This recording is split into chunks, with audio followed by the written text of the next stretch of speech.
Hello everyone. In this video, we will learn how to duplicate a file in Google Drive. So, the duplicate files, they are the exact copy of the files that are already on your Google Drive.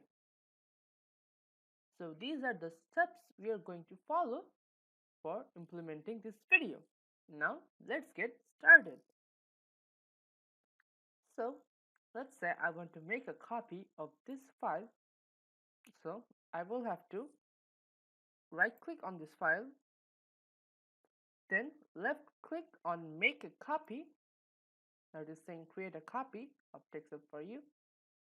Now you will see copy of TextZip for you, and this is exactly the same as this file.